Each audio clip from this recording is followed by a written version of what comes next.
pregnant, we discovered that my daughter, Layden, I think her face will pop up here or there. I was up there before. You'll get to see it. It's really cute. My daughter, Layden, had congenital heart disease. So we knew this when I was pregnant. And children's plans for everything. When Layden was born, there were 19 sets of eyes in the room. There were her doctors, cardiologists, delivering doctors, my cardiologists, still following me from when I was treated at Children's. And my very favorite were the students there from Harvard there to observe. It's like, hello, welcome to my labor. So Layden was observed. She was doing really well. We went home. We came back for a scheduled repair. She had a partial repair. They constricted the blood flow of her heart, and we were going to go home. We were just waiting for her to grow, to gain weight. And it was interesting. I looked back. My nickname was Mama Razzi when we were in the hospital. I have a lot of photos.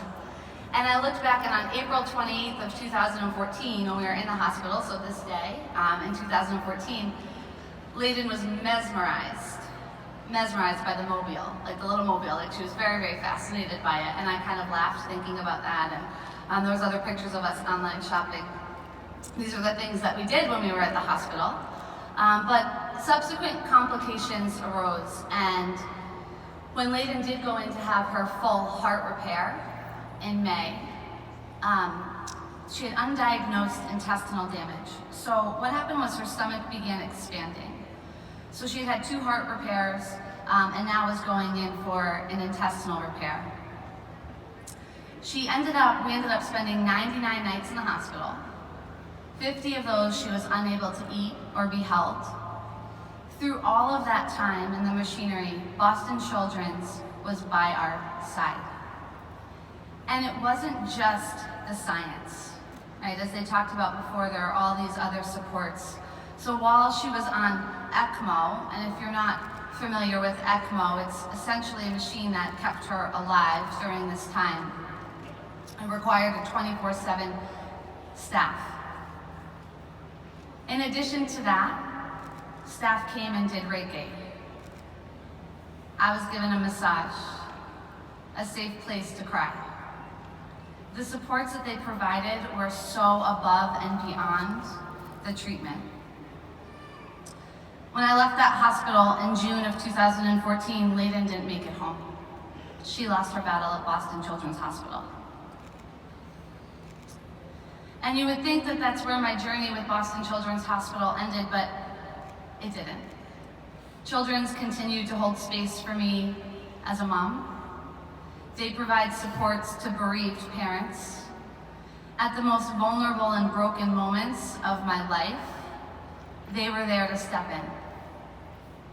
They offered me a spot on the Boston Children's Hospital marathon team, Miles for Miracles.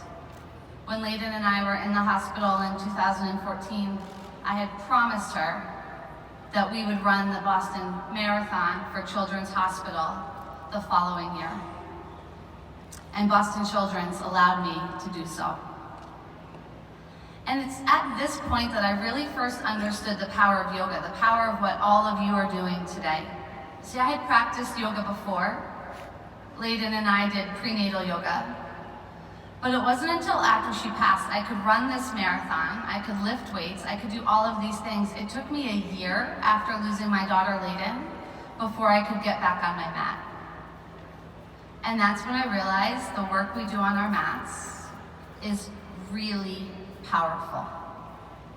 As they referenced before, it allows us to become the very best versions of ourselves.